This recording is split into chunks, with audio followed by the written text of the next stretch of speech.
So আমার কাছে মনে হয় যে লাইফে আমরা মোস্ট অফ দ্য কেসে আমাদের যে ব্রেইন আছে এটা রাইট টাইমে ইউজ করি না। যখন আমরা গর্তে পড়ে যাই তখন মনে হয় এখন কি হইতে পারে। তো ফান্ডামেন্টাল ভালো না, সে কি করবে সে খুব চিন্তিত, এই চিন্তায় সে রাতে ঘুমায় নাই।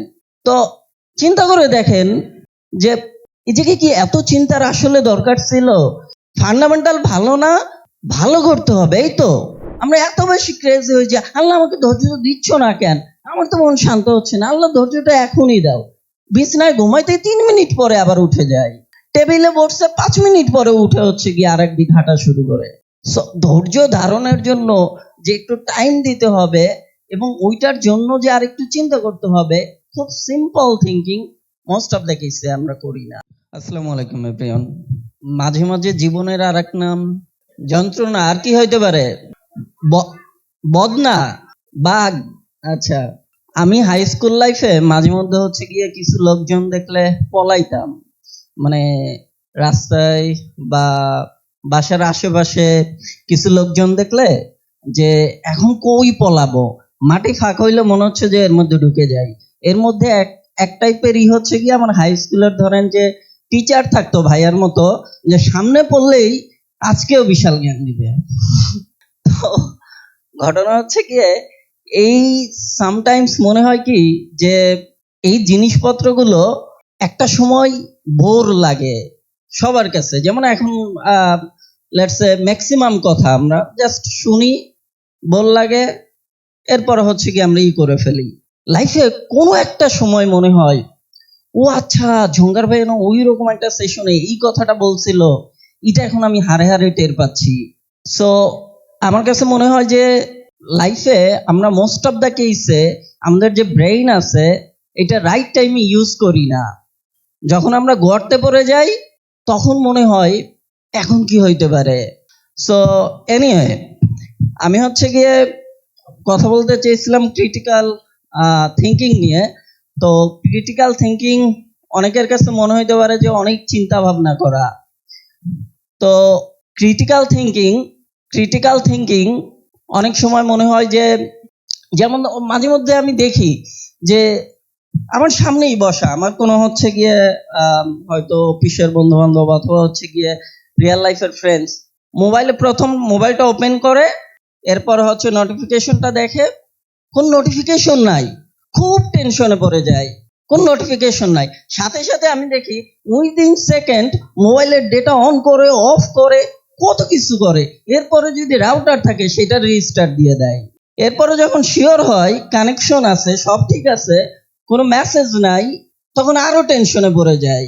পরে মনে হয় আসলে তার কাছে কোনো আসলে ওই টাইমে গুরুত্বপূর্ণ মেসেজ আসার কথা ছিল।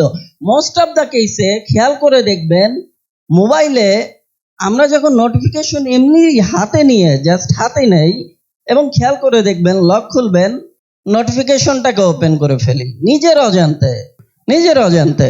এবং এই জায়গায় যদি কোনো নোটিফিকেশন না থাকে বিশাল টেনশনে পড়ে যাই। এদিকে লাইফে যাই হোক মানে বিশাল টেনশন যে নোটিফিকেশনে কিছু নাই, কিছু হইলো নাকি, কি হইলো, মোবাইলের সমস্যা নাকি আমার সমস্যা।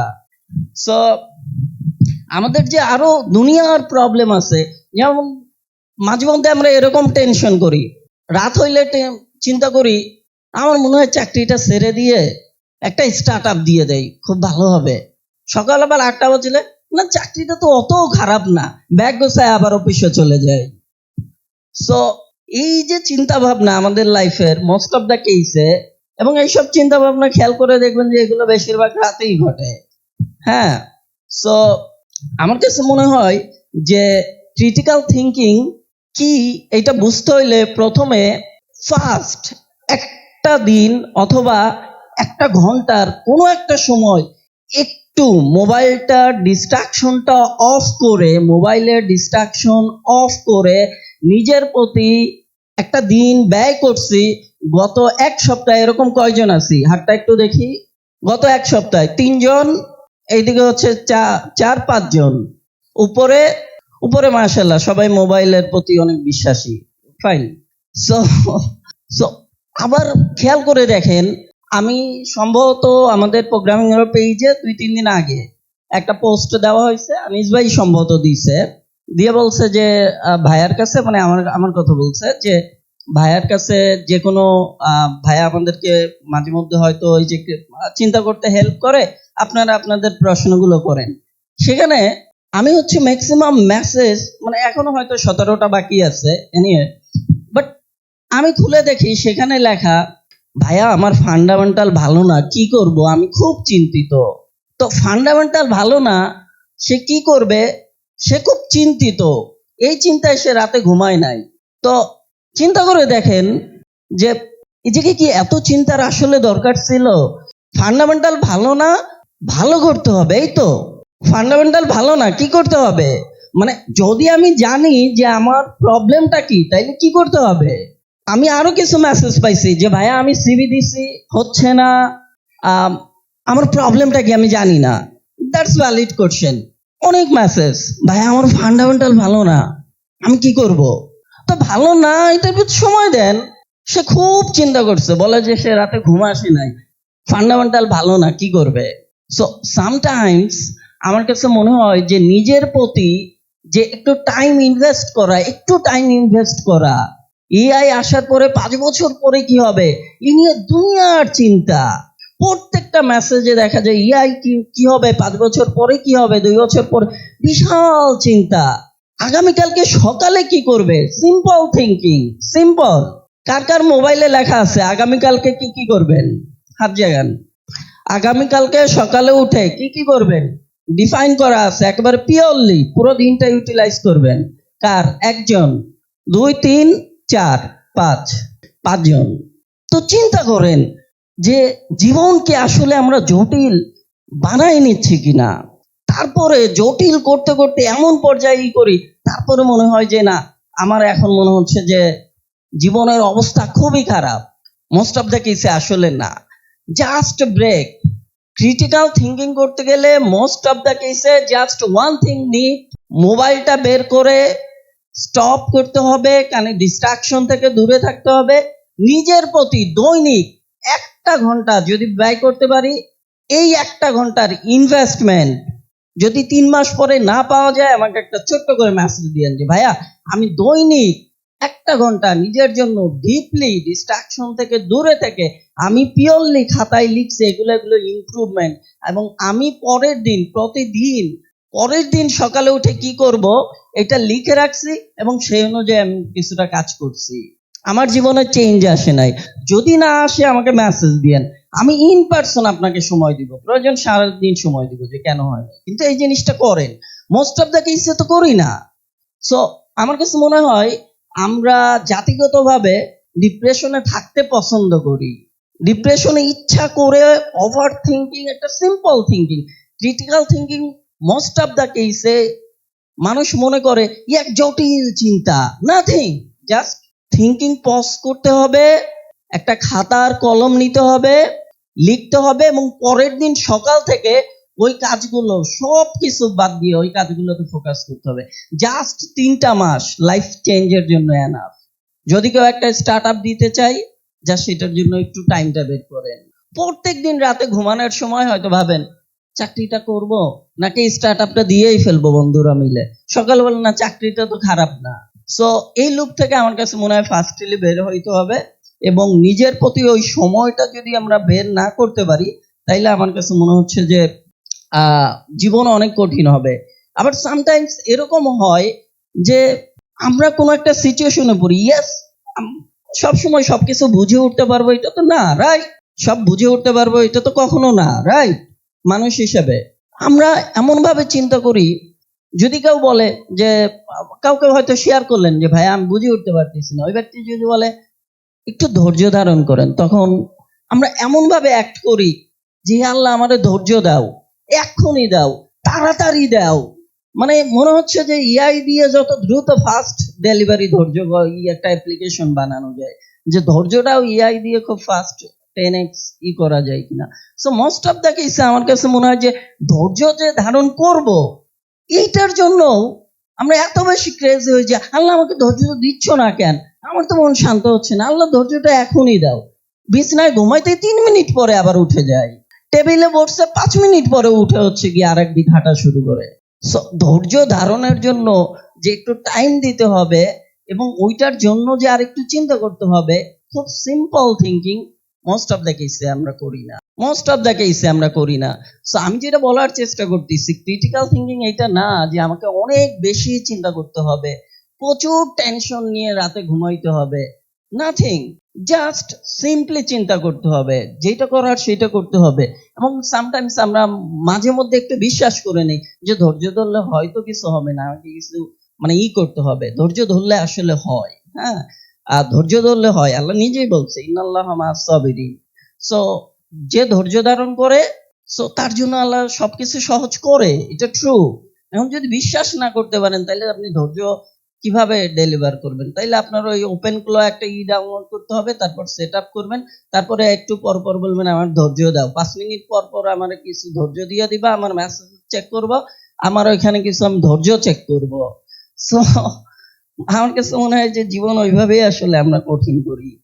এইটা ছাড়া হচ্ছে কি আমার কাছে আরো কয়েকটা জিনিস মনে হয় যে মোস্ট অফ দ্য কেসে এআই এর কথা বলতেছিলাম। সো আমার কাছে মনে হয় যে এআই নিয়ে ইয়েস টেনশন থাকাটা স্বাভাবিক। এআই হচ্ছে গিয়ে আপনার কোড করে দিতে পারে, এআই হচ্ছে গিয়ে কাজের প্রোডাক্টিভিটি ইনক্রিজ করতে পারে, এআই হচ্ছে সামটাইমস অনেক কিছু অটোমেটেড করে ফেলতে পারে, রাইট? বাট এআই কি আসলে ইন পার্সনের যে উইজডমটা আছে, এটা কি আসলে এআই করতে পারে? আপনার কিছু কি মনে হয় অ্যাজ হিউম্যান, আপনার যে থিঙ্কিং ক্যাপাবিলিটি, আপনার যে আপনি যে মানুষ হিসাবে যে রেসপন্সিবিলিটিটা নেওয়ার যে থিঙ্কিং ক্যাপাবিলিটি, যে না আমি এই রেসপন্সিবিলিটি গুলো অ্যাডাপ্ট করার, নিজের as a human value create করার, এটা কখনো মোস্ট অফ দ্য কেসে চিন্তা করি না। এআই আসছে, কোট করে দিচ্ছে, টেনশনে পড়ে গেছি, ডিপ্রেশন শুরু।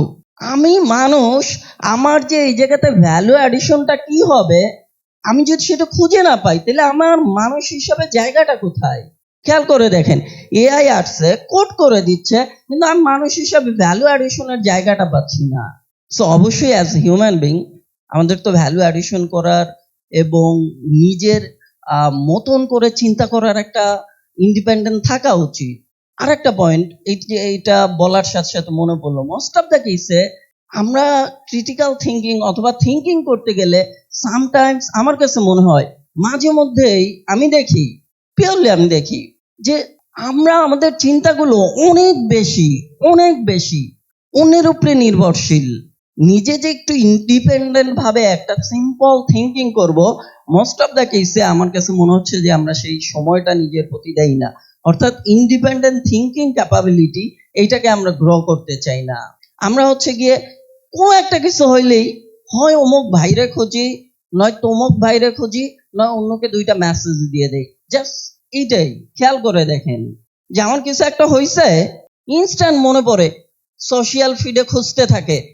আমার কিছু একটা হইছে, আমি যে এটা চিন্তা করব, এটা যায় খুঁজে সোশ্যাল মিডিয়াতে, সারা রাত স্ক্রোল করার মধ্যে খুঁজতে থাকে। আমার প্রবলেমটা মনে হয় অমুক ভাই হচ্ছে গিয়ে শেয়ার করবে, আর আমি হচ্ছে গিয়ে তারপরে আমার প্রবলেমটা সলভ করব। So independent thinking capability grow না হওয়ার জন্য আমার কাছে মনে হচ্ছে যে সামটাইমস আমরা ওই যে নিজের কাছে যে একটা ক্রিটিক্যাল থিঙ্কিং একটা সময় করব বা নিব, এটা হয়ে ওঠে না। সো কেউ যদি আসলে তার লাইফের ক্রিটিক্যাল থিঙ্কিং এটা করে উঠতে চায়, তাহলে এটার আর্লি স্টেজ হচ্ছে তাকে ইন্ডিপেন্ডেন্ট থিঙ্কিং ক্যাপাবিলিটি গ্রো করতে হবে। সো আমি শেষ করে দিব, ওই মাইন্ডসেটটা আমার কাছে দরকার।